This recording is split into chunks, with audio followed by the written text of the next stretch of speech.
Hello world, or at least the A Song of Ice and Fire portion of it. I'm Apples and Dragons, here to tell you how A Song of Ice and Fire ends. As always, what follows is my personal interpretation, analysis, and theories about A Song of Ice and Fire, fantasy series by George R. R. Martin. And last time, I tried to answer as many big mysteries as I could in less than an hour, and I covered a lot. But there's still a lot more mysteries to go. So now I'm going to do more. And mostly expand on the mysteries that I've already answered. And as always, my ideas could be wrong, no matter how good my interpretation of it is. But I will stand by the interpretations on the whole as a whole, until I find or someone shows me a better interpretation. Since this is part 2, all the spoilers are out now, and I'm just going to talk about the story as though you watched part 1. So last time, the most shocking and central mystery of the series is the situation between Rhaegar and Lyanna.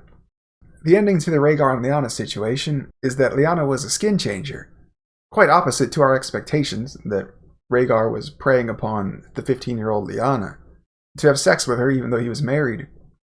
It was the 15-year-old Lyanna who was preying upon the homosexual Rhaegar to have sex with him even though he was married.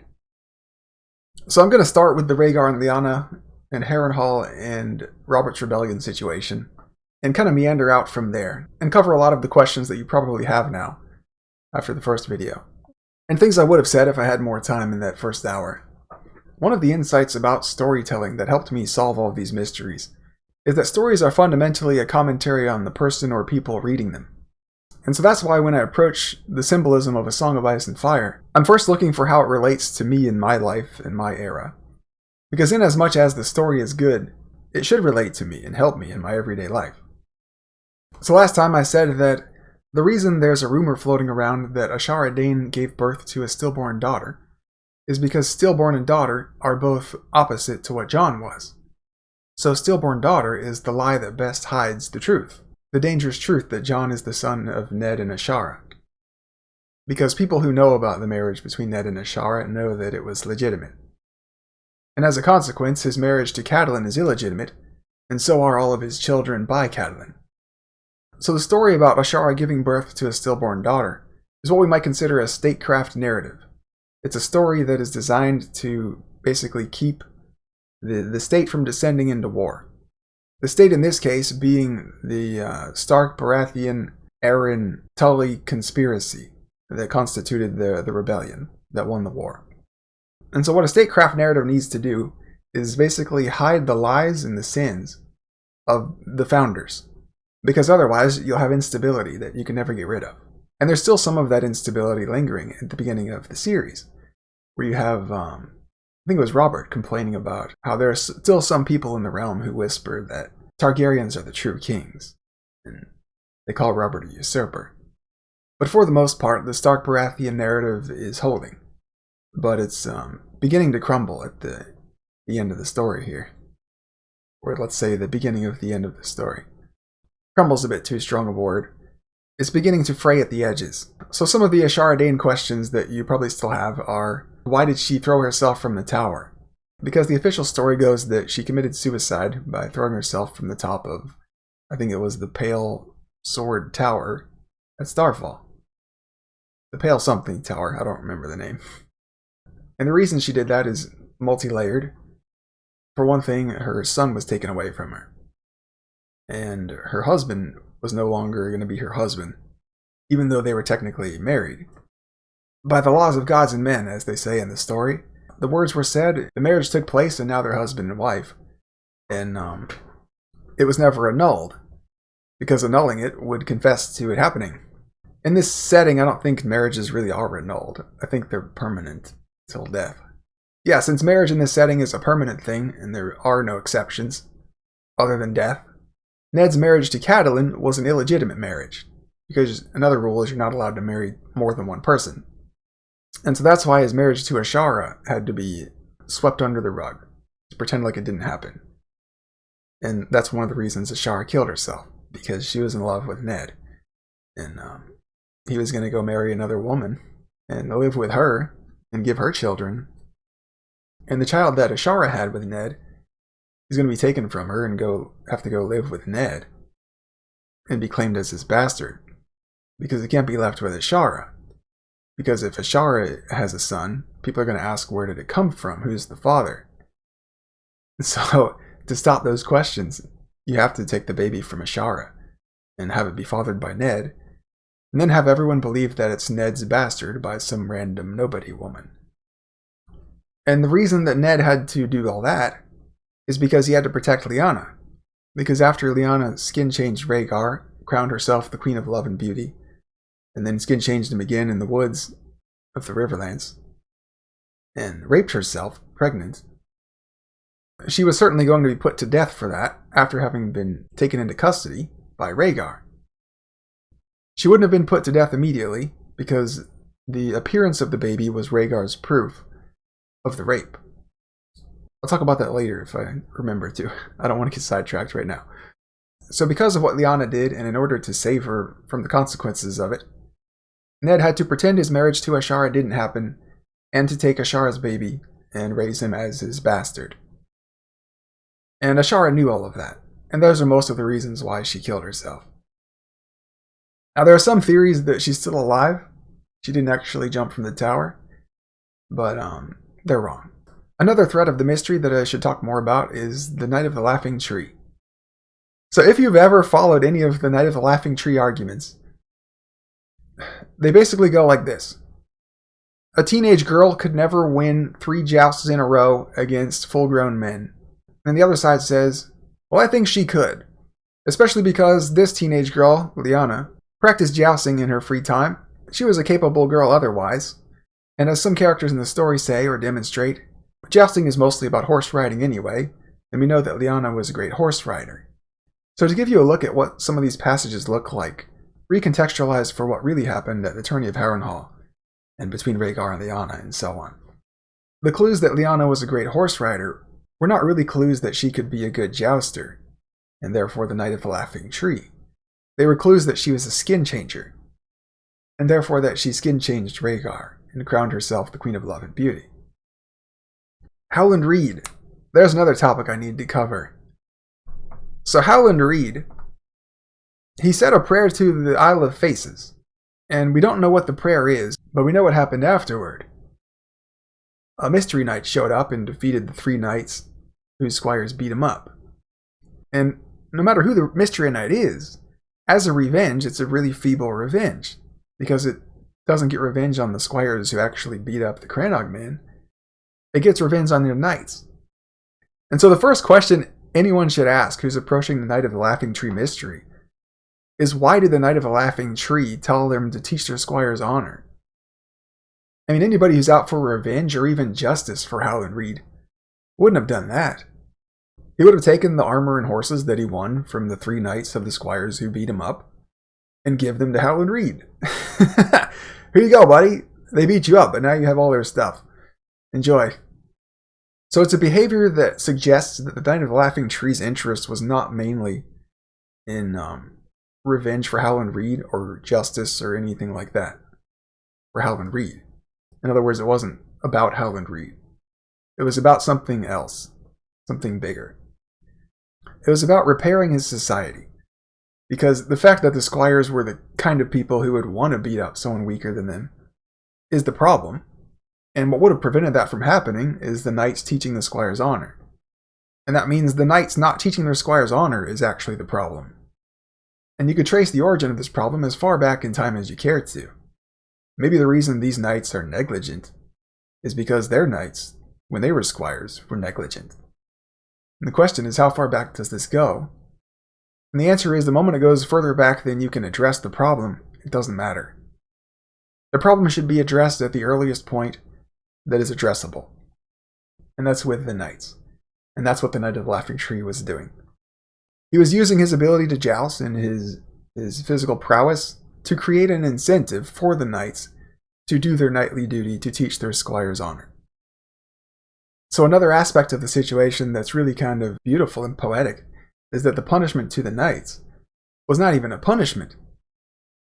Those horses in armor were fairly won in a fair contest, according to the rules of the contest. It just so happened that the jouster they came up against was so much better than them that he had no problem beating all 3 of them one after another.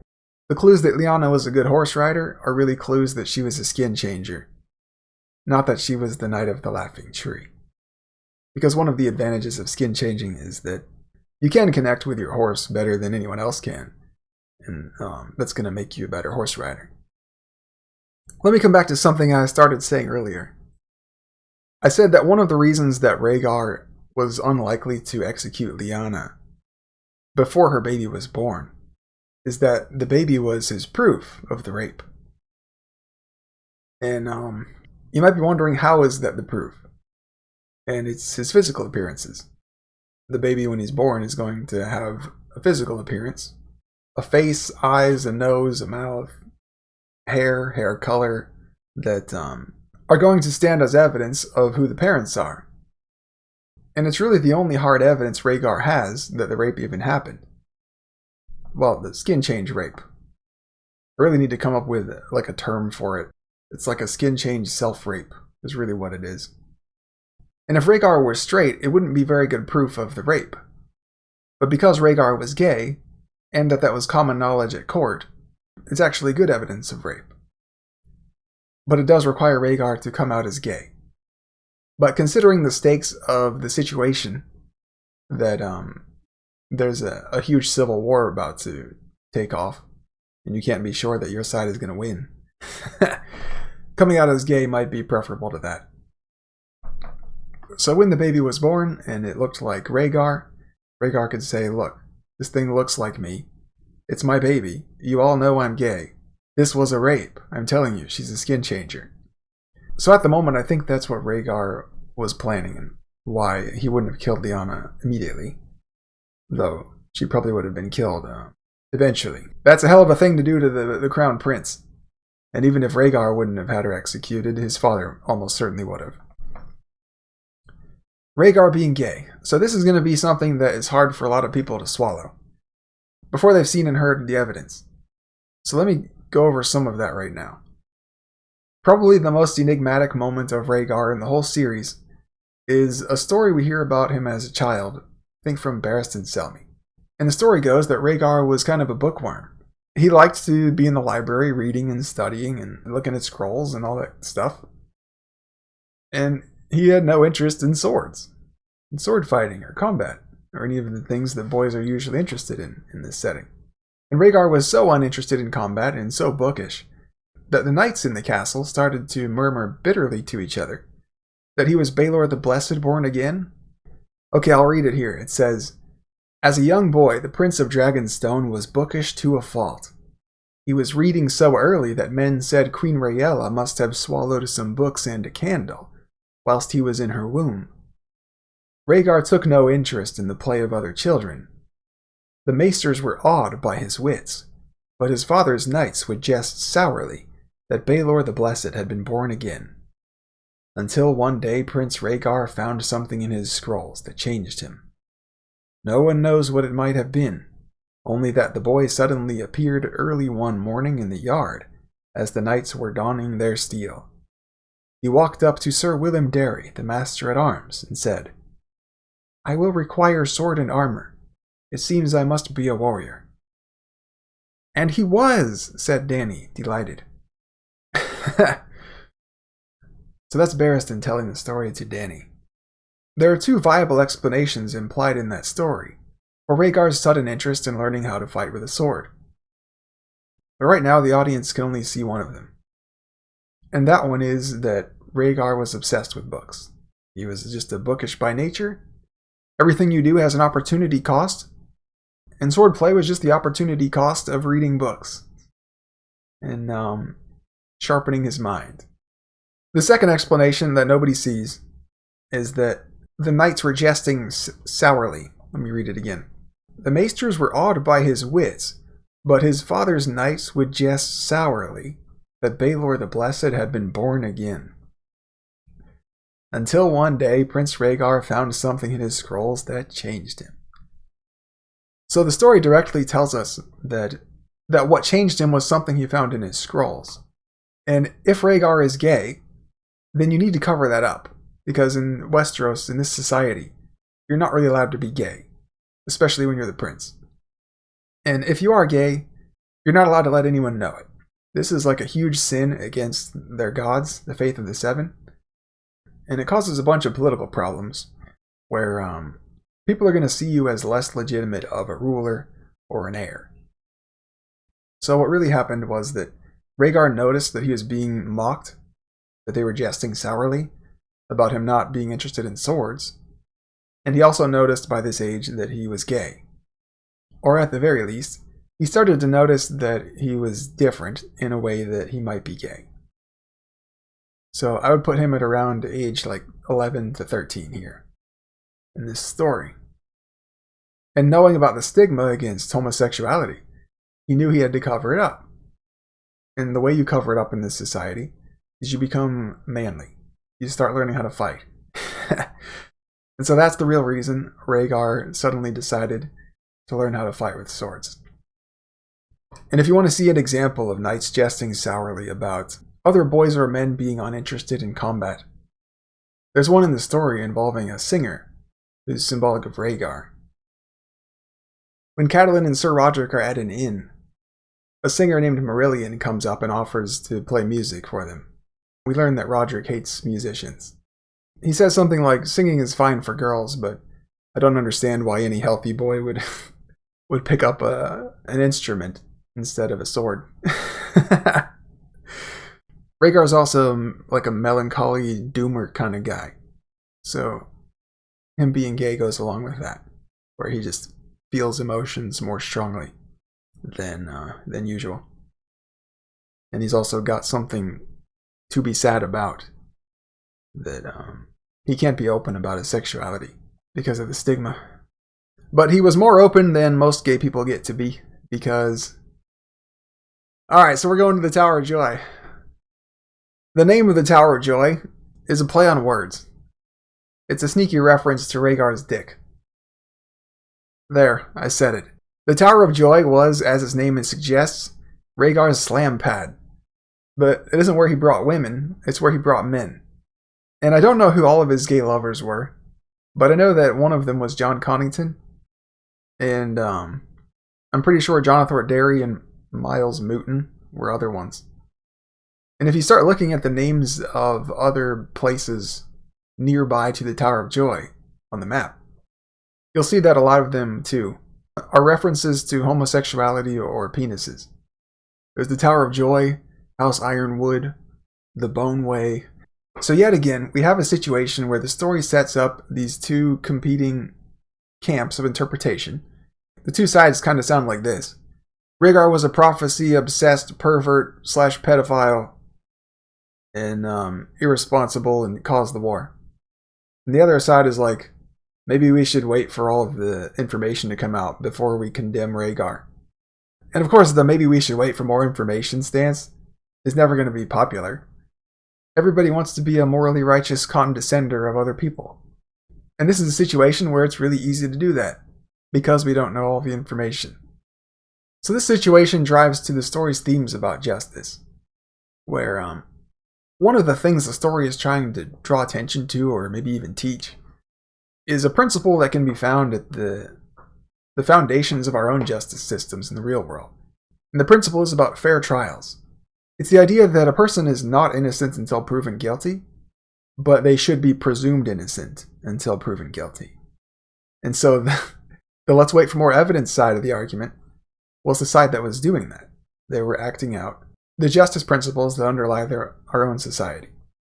And the people who were quick to jump to condemnation of Rhaegar were failing to do that, even while they enjoy the benefits of the principle that this other group is standing for. Let's talk about Benjen Stark. Where is Benjen Stark? Well, I don't know yet. I haven't found him. Sorry. But I do know why he joined the Night's Watch. And so do you if you think about it. After Lyanna skin changed Rhaegar, crowned herself the Queen of Love and Beauty, and raped herself, Ned had to go to war in order to save her from being executed. And so the alliance to begin with was House Arryn, House Stark, and House Baratheon. But they needed more. They desperately needed more. They needed House Tully. And in order to get House Tully, they had to do something drastic. They had to give House Tully the heir to Winterfell. And Brandon was the heir to Winterfell, and he was going to marry Catelyn Tully and House Tully. But then Brandon got killed. And now that Brandon was dead, the only way to retain that alliance is to have Ned marry Catelyn. So that's why he had to sweep his marriage to Ashara under the rug and hide Jon's motherhood. But hiding Jon's motherhood was not enough to make House Tully comfortable with the marriage deal. Because there are two things that House Tully gets out of the deal. One is that they're basically the queen of House Stark. Now, House Stark doesn't have a king and queen, but if you think of a lord as like a local king, is basically what he is, then his lady is basically the local queen. And so that was part of the bargain for House Tully. They would get to be the lady of House Stark. And then Catelyn's children would inherit House Stark. And within one generation, Winterfell and all of its lands and titles are half owned by House Tully, effectively. And so these marriage deals are how these powerful families stay in power from generation to generation. So that's why it's so important that their kids get married to who they tell them to marry, and that the marriages be arranged. They don't just go off and marry some common woman, or a common man, whatever the case may be. You don't have to like it or agree with it, but you do have to accept that this is the mechanics of their society, and that they're not evil to partake in those mechanics. They're doing what they should do. So anyway, the marriage to Ned was not actually enough, because House Tully knew about the marriage between Ned and Ashara, that Ned was already married, and therefore his marriage to Catelyn was illegitimate. And so they needed some more reassurances that Catelyn's children were going to actually be the ones who inherit Winterfell, because they knew Jon was legitimate and still alive, and that Ned was never going to let any harm come to him. So to sweeten the deal without killing or getting rid of Jon, Ned said, how about this? As long as the secret of Jon's motherhood stays a secret, Benjen Stark is my heir. So here's what I'll do. I'll promise to keep Jon's motherhood a secret, and you're going to help me with that. And I'll have Benjen throw away his rights to Winterfell by joining the Night's Watch. Because one of the vows when you join the Night's Watch is that you give up any claim to lands and titles and all that. So that's why Benjen joined the Night's Watch. The same reason Maester Aemon did. He was throwing away his claim to protect his family. Because helping your family secure an alliance that they need in order to survive is protecting your family. The Frey succession. Last time, I pointed out that the Frey children, the Walders Frey, 2 boys, can rattle off the line of succession in the Frey family really easily and quickly, like they know it by memory. And the reason they can do that is because they actually live in this fictional world and have to live out the familial relationships in which the line of succession is embodied. Where you have like tensions between your uncle and your brother or whatever. You grow up not knowing why they hate each other, but eventually you get to an age where you learn, oh well, they hate each other because they're both like right next to each other in the line of succession. And like one of them wants the other one to die. The other one knows that the other one wants him to die. And that's why they don't like each other. And so when you grow up in this sort of succession dynamics, especially in a big family like House Frey, where there's not just a lot of people in the line of succession, but the more people there are in any situation, the less they tend to value each other, and the more they tend to see each other as like expendable. Like you've heard the saying, 2 is company and 3 is a crowd. Same principle there. One of the subtexts of that situation is that it's pointing to the reader's disinterest in lines of succession. For example, if I were to ask you, who after Edmure Tully is in line to inherit House Tully? If you're like me, you probably don't know the answer off the top of your head. You'd have to look it up. But you can bet that everybody in House Tully and everybody who works there knows the answer, and that the answer characterizes a lot of the politics that are happening in that castle. And I wanted to add that that doesn't need to be a subtext of that situation. You could absolutely read that situation and never have the thought to yourself that maybe I should be paying more attention and giving more weight to lines of succession in my interpretations of the story and my approaches to the mysteries. So it's arguable whether the story or the author is saying anything like that to the reader at all. Like, hey, you should pay more attention to succession and politics and stuff and give it more weight. But whether or not the story or the author are saying that to the reader, that is nonetheless a commentary about yourself that you can take away from the story if you want to. You can sort of look at the situation and like notice yourself noticing it. Where you go, hey, I noticed as I was reading this that I didn't notice how more important succession is to the characters in the story than it is to me. And now that you've noticed yourself noticing that, you can kind of formulate a criticism of yourself. Like a subtextual or metatextual criticism of yourself that the story is saying to you. And that would sound something like, hey dummy, pay more attention to politics and successions and all that. And give more weight to it. And so now that you have the story's commentary on you, the way that it relates to you, if you're especially motivated to crack the story's mysteries, what you should do is test that idea. And the way you test it is first you say, if this is the story or author's intended commentary on me, then this probably isn't the only place where that commentary happens.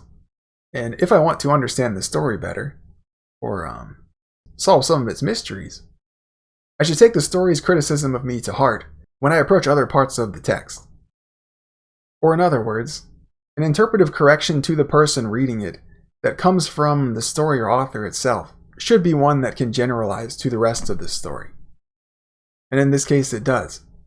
If you start taking lines of succession more seriously and considering how they influence and shape the events and dramas in the story, you'll have an easier time solving its mysteries and seeing where it's going and all that. I want to return to the Tower of Joy for a minute. One of the big mysteries of the Tower of Joy is about the promises that Ned made to Lyanna. And we have enough information about the promises to know that there's a plurality of promises. It wasn't just one promise. Nonetheless, the audience is satisfied with one answer to the question of what were the promises. And that answer is to protect Jon Snow, basically. Because the audience believes R plus L equals J, and that Jon is the son of Rhaegar and Lyanna. But since Jon is the son of Ned and Ashara, and Aegon is really the son of Rhaegar and Lyanna, we need to reconsider the promises. And now that we know how the Rhaegar and Lyanna situation went down, we know what the biggest promise was. It was something like, please don't let anyone find out that I skin changed Rhaegar and raped myself. Or maybe alternatively, please don't let anyone find out I was a skin changer and that I skin changed Rhaegar a couple of times and caused the whole war. Please protect my baby might very well have been one of the promises that Lyanna asked of Ned. But if it was, the baby was Aegon, not Jon. And Ned was protecting Jon of his own decision. Because that's his son. His firstborn, true-born son, and the heir to Winterfell. Jon and Daenerys. First of all, contrary to the popular belief, and at this point insistence, Daenerys is headed towards a villainous ending. But even among the part of the audience that knows that Daenerys is headed towards a villainous ending, most of them don't know that Daenerys is not only a villain, she's the villain. She's the main villain of the story. And she's thematically tied in with the others in a way that is hard to explain, but maybe I can get a start on it here. When you're dealing with a story, you're dealing with symbolism. Because a story is ultimately a symbol of real life. The things that are happening in a story, they're not really happening. Even if they did really happen. So a story is a really interesting thing because of this. It's a thing that can be real and not real at the same time. So stories are fundamentally symbols of real life. And everything in a story can be read as symbolic of something in real life, and should be. If you want to learn anything from it that's going to help you in your real life, or be of value to you. Like, it's all well and good to learn about the history of Rome or Greece or anything, right? But if it doesn't relate to what's going on today, now, in your real life, there's no value in learning it. It doesn't logically follow that learning history is inherently valuable, absent its applications to your real life. So you can take a character like Daenerys, and you can say, how does this character relate to me in real life? And you start answering that question by just beginning a list of things that she is. So first of all, Daenerys is a human, as opposed to an animal. So in as much as Dany is a human and you're a human, her humanness should relate to you. You should be able to find some shared commonality, just because you're both humans. I mean, she's a fictional human, but if you're reading the story, you've already decided to take the hypothetical seriously. And so if you're going to do that, then the characters being fictional shouldn't matter, insofar as you want to learn something of value from the story. And maybe the second thing Dany is, after being a human, is that she's a woman. And so because Dany is those two things, Dany can be symbolic of all humans. And when I say that, nobody has a problem with it. But then when I say, because Dany is a woman, Dany can be symbolic of all women, everybody has a problem with that. And so the mystery is, what's wrong with us? Why can't we say something that's simple without getting offended and having all these like sexism alarms popping off in our heads? What is it about our society that has us programmed to see sexism where it isn't? The fact that this is a feature of our society and the kind of people that we are is of course the reason why the author made a woman the main villain of his story. And so hopefully, as both of those examples demonstrated, you only need one commonality to establish a symbol. Dany being a human is enough of a commonality between me and her that I can get value from reading her story and relating to it as a human who's going through these things with her and seeing her internal struggles and all that. Seeing the Dany human as symbolic of a real human, and in this case, and in every case foremost, yourself, or me, for me. But Dany is also a woman, and that's enough of a commonality to establish her as symbolic of all women. And although I'm not a woman, I know women, and so I'm able to relate to Dany through my understanding of other women. And as the story should be evidence of, so can George R.R. Martin. He's the man who wrote all of these women. And the story is widely regarded for the quality of its female characters, how true to life they are, according to the women who read this story. So anyway, the long and short of it is that Dany being a woman and being the surprise villain of the whole story suggests a philosophy in the story, and therefore a commentary about society, that there's something villainous about womanness at work in our society that we're mostly not aware of, or else we would have better seen that Daenerys is a villain in the making. And as the audience's most popular interpretations and predictions of the story's biggest mysteries demonstrate, every hero role that is a man, we have a very strong tendency to want to subvert male hero roles and make them women.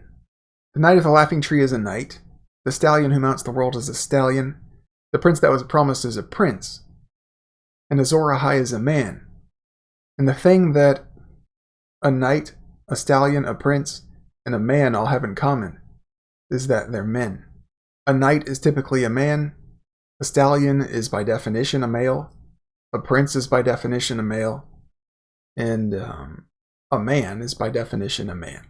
Azor Ahai is a man.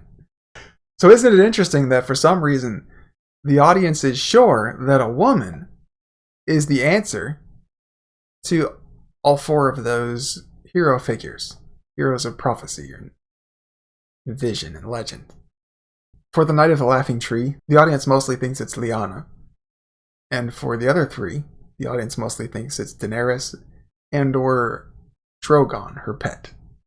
So if you want to know why a career storyteller at the age of 30 or 40 something decided to sit down and write a story in which a female victim becomes a super villain and needs to be defeated, there is no better place to look for that answer than in our own interpretations and theories about the biggest mysteries in the story. I know I'm going to want to do a part 3 after this, and if you have questions that you want the answers to that relate to these central mysteries, there's a good chance I know the answer to it, so ask your question in the comments, and I'll probably get to it. that concludes this episode of Song of Ice and Fire Central Mystery Roundup. I hope you got something out of it, and I'll see you next time.